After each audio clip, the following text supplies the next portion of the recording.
Genesis chapter 13 verse 11. So Lot chose for himself all the Jordan Valley, and Lot journeyed east. Thus, they separated from each other. Often, our success and failure in many aspects of our lives have to do with the choices that we make. Choices have consequences. Unfortunately, most people understand this principle only in theory. In practice, a plethora of variables, both rational and emotional, will cloud our better judgment. There are many things that can be said about making good decisions. For this reflection, I would like to consider two imperatives for making wise choices from the spiritual perspective. The story of Abraham and his nephew Lot provides a good case study of making wise choices. Lot had been tagging along with his uncle Abraham since they left their homeland in Mesopotamia. At this juncture in the story in Genesis chapter 13, both Abraham and Lot had become very wealthy. They owned large flocks and herds. Given that, the land couldn't support both of them dwelling together. There were frequent quarrels between their herdsmen. So, Abraham suggested that they should go their separate ways. Abraham was gracious. He gave Lot the choice of his liking. If you take the left hand, then I will go to the right. Or if you take the right hand, then I will go to the left. Lot chose the well-watered plain of the Jordan Valley. So, Abraham remained in the dry hillsides of central Canaan. The first imperative for making good decisions is to always acknowledge God. That is, to bring the matter to God and ask Him for His leading and guidance. King Solomon gave this advice: trust in the Lord with all your heart and do not lean on your own understanding. In all your ways acknowledge Him, and He will make straight your paths. This is the wisest thing that you can do. We Christians have this wonderful privilege to consult with God, who is all-knowing and all-powerful. He knows the end from the beginning, and His counsel shall always stand. No one can give us better advice than God. Unfortunately, Christians often deprive themselves of this privilege for various reasons. Lot is an example of such folly. Lot knew God, but he failed to consult with God when choosing his next step. As soon as Abraham asked him to choose, Lot set his eyes on the Jordan Valley. We understand the reason for his choice. Jordan Valley was well-watered and fertile. The vast green pastures in the plain were the most suitable for his flocks and herds to graze. It was a no-brainer. Why would he choose the dry hillsides and parched grounds of central Canaan? His uncle could have this land all to himself. Lot got what he wanted, but was it a good choice? Unfortunately, as the story goes, it proves to be a lousy choice. Lot suffered two terrifying ordeals while living there.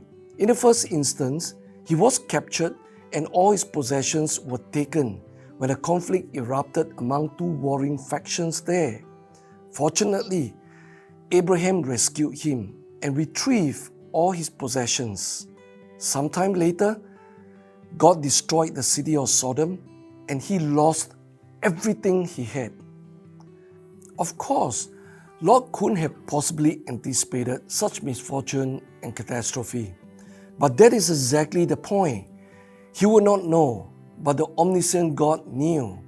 If he had acknowledged God and consulted with Him regarding his choice, he would have been spared the terrible consequences and heartaches. Lot thought that his choice would surely lead him to greater wealth and prosperity.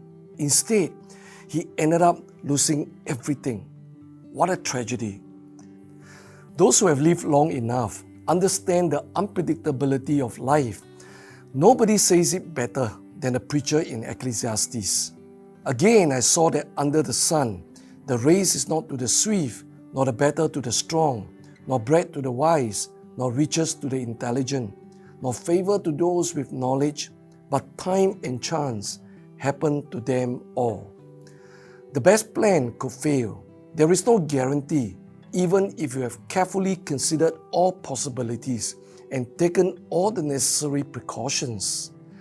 The best and only path to success is to acknowledge God and trust Him to lead and guide you. Abraham did just that. He trusted the Lord. He did not lean on his own understanding.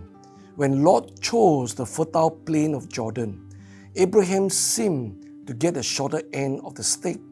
Instead, once the uncle and nephew had separated, God spoke these amazing words of promise to him. Lift up your eyes and look from the place where you are, northward and southward, and eastward and westward. For all the land that you see, I will give to you and to your offspring forever. I will make your offspring as the dust of the earth, so that if one could count the dust of the earth, your offspring also can be counted. While Abraham inherited the promised land, Lot ended up with nothing. It all boils down to how they chose. Therefore, when making decisions, do not depend on your own wisdom and understanding. Make it a habit to always commit the matter to the Lord and let Him direct you. The second imperative for making wise decisions is moral consideration. Do not merely make choices based only on practical consideration. Take into account the moral aspect of the matter. Lot committed this fatal flaw of ignoring the moral dimension of his choice. You notice this short commentary immediately after Lot had made his choice to settle among the cities of the valley, which included Sodom. Now the men of Sodom were wicked, great sinners against the Lord. The sin of Sodom is well known. It is the sin of rampant homosexuality. The unbridled lust of the Sodomites earned them the reputation of being great sinners against the Lord.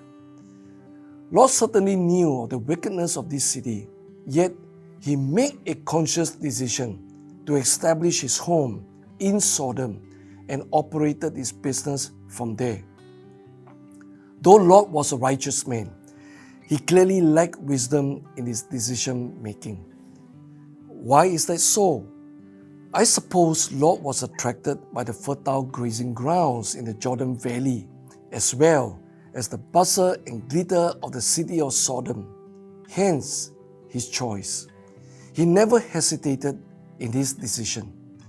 Truth be told, this is how most Christians choose and make decisions. Their overarching, or perhaps the only consideration, is the material benefits that could be gained.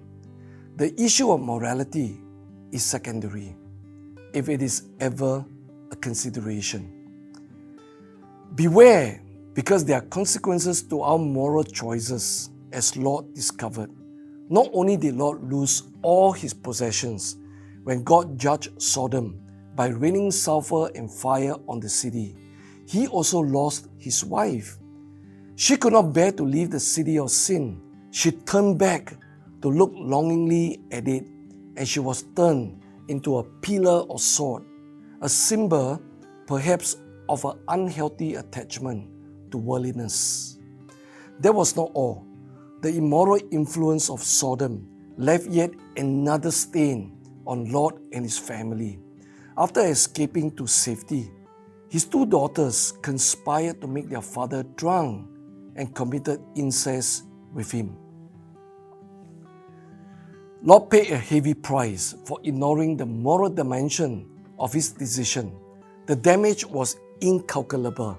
It extended from material loss to familiar brokenness. Few people in our modern world understand that immorality has a cost. Christians ought to be aware of it. Our God judges sin. Therefore, we should be mindful when making decisions to consider the moral implications of our choices. Avoid those options that may lead you to moral compromises and potential pitfalls. In conclusion, always remember that the best choice may not always look the most attractive at first glance. More importantly, it may not be God's will for you. To choose wisely, always bring the matter to God. Lay out the choices before Him and ask Him to speak to you and lead and guide you. And do not forget to consider the moral aspect of your choice. Choosing wisely in every decision, regardless of whether it is a big or small decision, ensures that you constantly walk in God's will for your life. The outcome is success and joy.